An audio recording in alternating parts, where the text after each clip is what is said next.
मोदी जी का नाम, मोदी जी का काम। जो काम मैंने किए हैं पुरी में, मैं एकमात्र ऐसा कैंडिडेट होऊंगा जो हारने के बाद भी रिपोर्ट कार्ड उन्होंने जारी किया है। स्वाभाविक रूप से ठंडा गर्म लग जाता है। हल्का खाना तो भरपेट खा रहे हैं, मगर दही चावल खा रहे हैं ताकि दही अब पेट को ठंडा रखे। जो परिश्रम करेगा फल उसी को मिलेगा। आज हमारे साथ मौजूद हैं बीजेपी के स्टार कैंडिडेट उड़ीसा में डॉक्टर संबित पात्रा। संबित पात्रा जी, बहुत बहुत स्वागत है आपका। लेकिन सबसे पहला सवाल, कहाँ थे आप? लोग आपको समझ नहीं पा रहे हैं कि कहाँ गायब हो गए अचानक से। टीवी के स्टार, बीजेपी के स्टार प्रवक्ता कहाँ है? नेहा जी बहुत धन्यवाद। आज आप पुरी आई हैं। पुरी में हमारे साथ गांव में कैंपेनिंग में आप आज भाग ले रही हैं। मैं रनपुर असेंबली में हूं, पुरी के लोकसभा में, और मैं कहीं गायब नहीं हुआ हूं।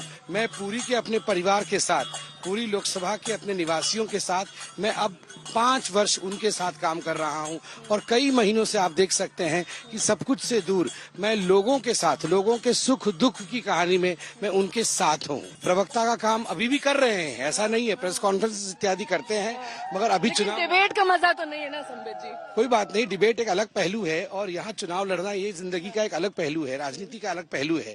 ग्राउंड की राजनीति, यह भी जमीन की जो हकीकत है, इसे भी समझना बहुत आवश्यक है। मोदी जी के नाम पर या फिर आपके काम पर वोट डलेगा? क्योंकि दोनों ही चुनाव यहाँ पर है, असेंबली का चुनाव भी है, लोकसभा का चुनाव भी है, तो यहाँ पर आपका जो कैंपेन है वो डबल तरीके से चल रहा है। मतलब एक तीर से 2 निशाने लग रहे हैं। मोदी जी का नाम, मोदी जी का काम। मोदी जी के नाम पर वोट डलेगा, मोदी जी के काम पर वोट डलेगा। काम करने की क्या जरूरत है जब मोदी जी के नाम पर ही वोट डल जाएगा? उधर बीजेडी में नवीन पटनायक जो है वो 25 साल से यहाँ पर काबिज हैं, तो असेंबली इलेक्शन हो, लोकसभा इलेक्शन हो, बीजेडी तो उनके नाम पर ही लड़ रही है और आप मोदी जी के नाम पर लड़ रहे हैं। देखिए, 25 वर्षों का एंटी इनकम्बेंसी आप खुद ग्राउंड में देख सकती हैं। और जहां तक मोदी जी का सवाल है, मोदी जी ने अमूल चूल परिवर्तन किया है। आपने अभी गांव में देखा किस प्रकार प्रधानमंत्री आवास योजना, आप यहाँ खुद देखिए, यहाँ देखिए प्रधानमंत्री आवास योजना ग्रामीण, हम ये एक्सीडेंटल है, कोई प्लानिंग करके नहीं है। इंटरव्यू कर रहे हैं और वहाँ लिखा हुआ है प्रधानमंत्री आवास योजना, और आप उस बूढ़ी माँ को देखिए, वो मंगल स्वर निकाल रही है। ये जो आवाज है, ये मंगल स्वर है, इसको हम लोग उलूप या उलूहली बोलते हैं। वो उलूहली बोल निकाल रही है, अर्थात मैं समर्थन कर रही हूँ मोदी जी का, आप लोगों की रैली का मैं समर्थन कर रही हूँ।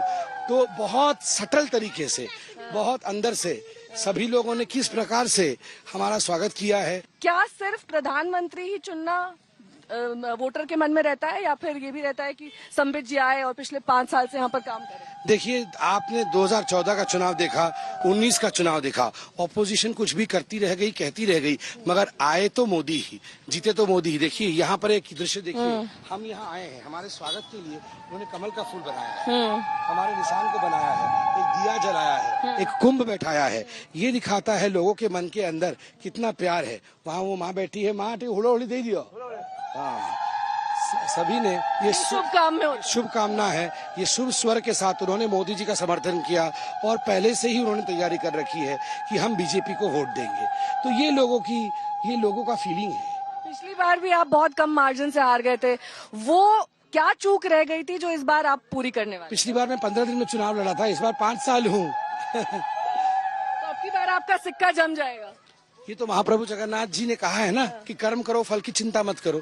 मैंने कर्म किया है, फल की तो वही देंगे। मोदी दे मोदी को आशीर्वाद देवे तो हाँ, तो बताओ, हाँ, तो मोदी को आशीर्वाद देंगे।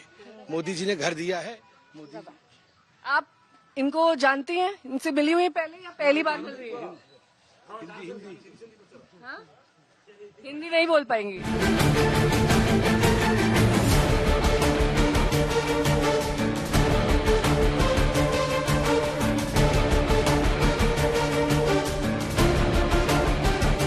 संबित जी, ये बताइए कि बीच बीच में आप लोगों से मिलते हैं, हाथ मिलाते हैं, वादे क्या करते हैं जो माइक से अनाउंसमेंट कर रहे हैं? क्या वादे हैं आप?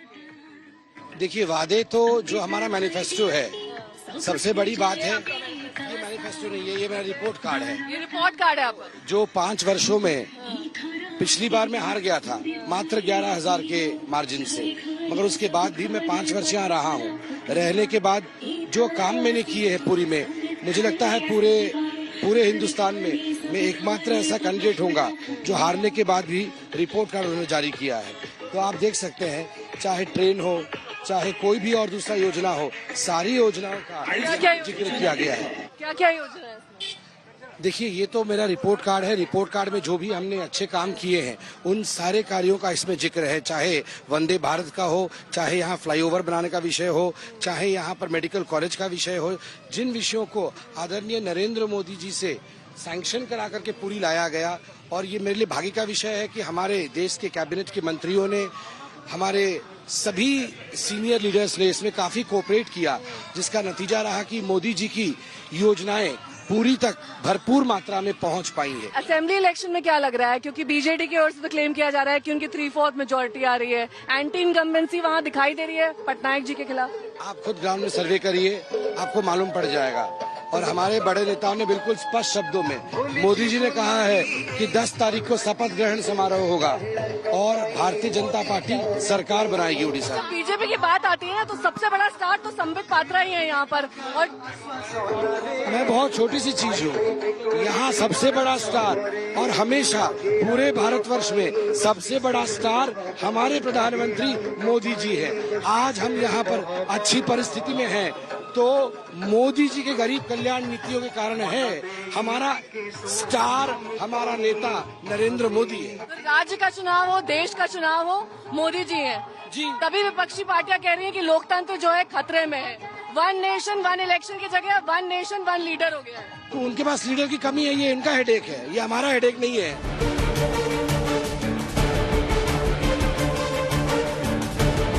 कौन सा टाइटल सबसे ज्यादा पसंद है? एमपी तो अभी आप बनेंगे जब। देखिए, तीनों तो अलग अलग विषय हैं। अलग अलग विषय है, पर होता है ना कि मुझे अपने नाम के आगे ये बढ़िया लग रहा है, एमपी डॉक्टर संबित पात्रा। तो डॉक्टर तो है ही, प्रवक्ता तो है ही, एमपी लग जाएगा तो और अच्छा हो जाएगा। क्यों चाहिए आपको? क्यों नहीं चाहिए, सबको चाहिए और इसमें कोई बुराई नहीं है। और देखिए, सबका अपना अपना महत्व होता है। डॉक्टर है, उसका अपना महत्व है, प्रवक्ता है, उस कारण से आप आज यहाँ मेरे पास आई हैं। एमपी लड़ रहे हैं तो स्वाभाविक रूप से हर कोई चाहता है कि एमपी बने और चुनाव जीते, वो मैं भी चाहता हूँ। मैं सभी को नमस्ते भी करता रहूंगा, कार्यकर्ताओं से मिलता भी रहूंगा।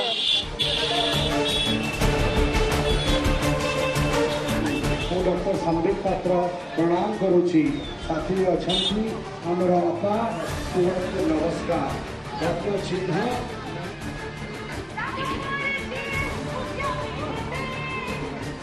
संबित पात्र आपन को प्रणाम करुछि। संबित जी कितने साल के जिनसे आप मिल रहे हैं?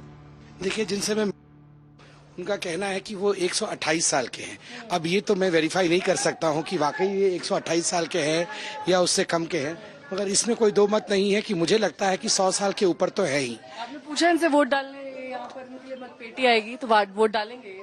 देखिए, मैंने इनसे पूछा कि देश के प्रधानमंत्री कौन है, तो उन्होंने पहले कहा कि मुझे तो कुछ याद नहीं आ रहा है, मेरी स्मरण शक्ति सब बहुत कम है, मगर मैंने टीवी में उनको देखा है। तो फिर मैंने कहा, पूछा कि मोदी जी को जानते हैं, तो बोले हाँ हाँ हाँ वही हैं प्रधानमंत्री।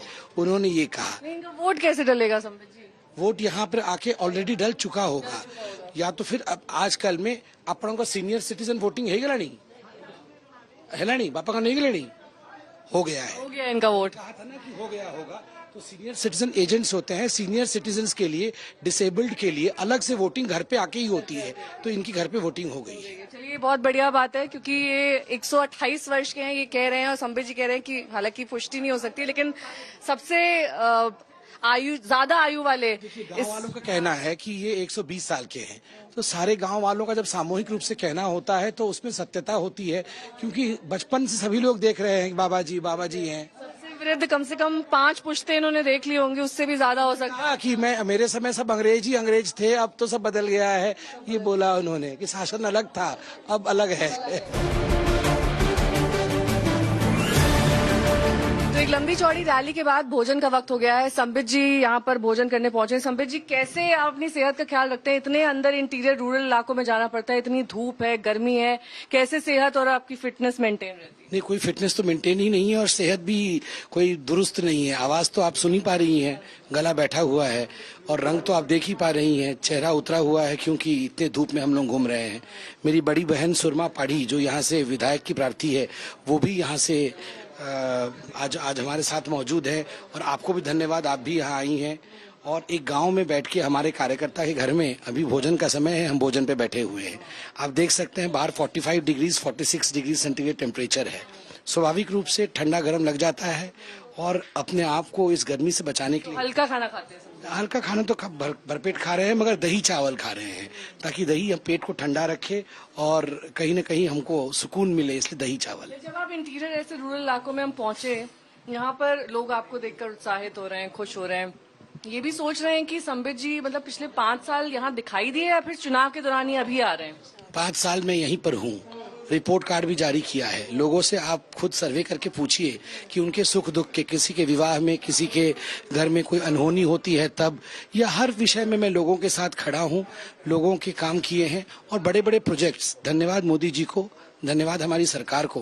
बड़े बड़े भारत सरकार के प्रोजेक्ट्स, चाहे वो रेलवे के प्रोजेक्ट हो, चाहे नेशनल हाईवे के प्रोजेक्ट्स हो, इन सब प्रोजेक्ट्स को सफलतापूर्वक हम यहाँ ला पाए हैं पुरी में, जिससे लोगों के मन में नरेंद्र मोदी जी के प्रति और केंद्र सरकार के प्रति एक आस्था जमी है। लेकिन अगर संबित पात्रा जी प्रोजेक्ट यहाँ पर पहुंच रहे हैं, रोजगार और शिक्षा की बात क्यों नहीं हुई? क्योंकि यहाँ जहाँ भी हम मौजूद हैं वहाँ पर लोगों को रोटी, कपड़ा और मकान इसकी दरकार है। फिर भी जय श्री राम का नारा आपके यहाँ पर भी सभी जितने भी घोषणाएं हो रही थी उसमें हावी है। क्यों इसकी जरूरत पड़ जाती है? पैन इंडिया आप लोगों को इसकी जरूरत पड़ रही है? नहीं, जय श्री राम का नारा तो खुद कार्यकर्ता लगाता है, जो व्यक्ति होता है जमीन पे, क्योंकि राम मंदिर भगवान जगन्नाथ के प्रति लोगों के मन में आस्था है तो वो खुद लगाता है। जय जगन्नाथ बोलिए ना, जय श्री राम से नहीं, जय जगन्नाथ भी बोलते हैं। मैं तो जय जगन्नाथ ही बोलता हूँ, आपको भी जय जगन्नाथ ही बोल रहा हूँ। कभी कभी लोग जय श्री राम भी बोलते तो हम जय श्री राम भी बोलते हैं। वैसे जगन्नाथ जी हो या राम जी हो, उनमें कोई पार्थक्यता तो नहीं है, दोनों एक ही हैं। तो और जगन्नाथ जी राम जी का वेश भी धारण करते हैं, जिसको रघुनाथ वेश कहा जाता है।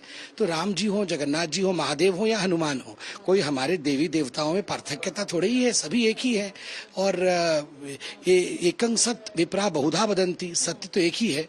विप्रा अर्थात विद्वान जन बहुत नाम से उन्हें पुकारते हैं। और जहां तक आपने कहा हमें जय श्री राम की जरूरत पड़ती है, ऐसी बात नहीं है। राम मंदिर भी महत्वपूर्ण इशू है, तो जॉब्स, लोगों को एम्प्लॉयमेंट देना, ये बहुत महत्वपूर्ण इशू है। यहाँ हम लोग कहते हैं उड़िया में दादन खटना, मतलब बाहर जाके काम करना, ये एक बहुत बड़ी बात समस्या है यहाँ उड़ीसा में। यहाँ आप गांव में घूम रहे हैं तो मोस्टली आप क्या देख रहे थे? आप देख रहे थे कि बूढ़े माँ बाप हैं, यंग लोग दिख रहे थे। आपको यंग लोग नहीं दिख रहे थे, बहू दिख रही होगी, बेटा नहीं दिख रहा होगा। बेटा कहाँ है? बेटा सूरत में है। बेटा कहाँ है? केरल में है। बेटा कहाँ है? तमिलनाडु में है, बैंगलोर में है। तो बहू यहाँ है, बच्चे यहाँ है, बूढ़े माँ बाप यहाँ है, बेटा यहाँ नहीं है। मोदी जी यही कहते हैं कि यहाँ हमें उद्योग लगाना होगा, यहाँ हमें इंडस्ट्री लानी होगी, ताकि बेटा भी आके माँ बाप की सेवा कर सके। आप तो संबित जी बिहार, यूपी और जो हिंदी बाहुल्य इलाके उनकी पॉलिटिक्स को भली भांति समझते हैं। वहाँ पर हिंदू मुस्लिम की राजनीति हावी रहती है। यहाँ की राजनीति उससे कितनी अलग है और यहाँ के मेन इश्यूज हिंदू मुसलमान तक सीमित क्यों नहीं है? क्योंकि अब आप उड़ीसा में पिछले 5 साल से हैं, तो बिहार और यूपी और जो हिंदी बेल्ट है उससे यहाँ का कितना आप अलग पाते हैं? देखिए, मैं तो नहीं मानता हूं कि हिंदुस्तान में कहीं हिंदू मुस्लिम की राजनीति है। हाँ, अपीजमेंट की राजनीति जरूर है, तुष्टीकरण की राजनीति करती है कांग्रेस पार्टी, मगर हिंदू मुस्लिम के बीच में कोई इतना मुस्लिम आरक्षण को लेकर इतना हल्ला क्यों हो रहा है देश में, वो भी इस चुनाव के दौरान? क्यों नहीं होना चाहिए? जो असंवैधानिक है, जो कॉन्स्टिट्यूशनल नहीं है, उसके लिए उसके विपरीत बोलना, उसके पक्ष में खड़ा होना कि नहीं हम असंवैधानिक काम नहीं होने देंगे, वो हल्ला गुल्ला नहीं है, वो सत्य के साथ खड़ा होना है। चुपके चुपके संविधान के विपरीत काम, संविधान नहीं बदलेंगे क्योंकि विपक्षी पार्टियां कह रही हैं कि 400 पार हो गए तो संविधान ही बदल देंगे। विपक्षी पार्टी तो उनका टेप रिकॉर्डर वहीं अटका पड़ा है कि संविधान बदल देंगे। और जो आपका भी तो 400 पार पे अटक गया है ना, तो कुछ तो आंकड़े आए होंगे आपके पास, कुछ तो सेंस होगा कि 400 पार पहुंच भी रहे हैं या नहीं पहुंच रहे, या फिर वहीं पर सुई अटक ही गई? नहीं, देखिए हमारी सुई तो अच्छी जगह अटक रही है, मगर कांग्रेस की सुई वहां अटक रही है जहां अटकनी नहीं चाहिए। वो तो वहीं अटके ही पड़े हैं, वो तो बढ़ ही नहीं रहे हैं। खड़गे जी कह रहे हैं कि इनकी सब जड़ें हिलने लगी हैं, इनको तो पता है कि ये 200 पार भी नहीं पहुंच रहे हैं। तो वो भी कुछ कह सकते हैं, आप भी कुछ कह सकते हैं, स्वेच्छा सबके पास है। नहीं, अच्छा, खड़गे जी कह रहे कांग्रेस की जड़ें हिल रही हैं। नहीं, आपकी। अच्छा, हमारी? वो तो नहीं, वो तो 2014 में भी कह रहे थे कि हमारी जड़ें हिल जाएंगी, हमें कोई सीट नहीं मिलने वाला है। और वो तो बोल रहे थे कि प्रधानमंत्री जी को, मणिशंकर अय्यर जी, वो तो कभी प्रधानमंत्री नहीं बनेगा, वो तो चाय बेचेगा जाके हमारे कॉन्फ्रेंस के बाहर में, हमारे अधिवेशन के बाहर में। हुआ क्या?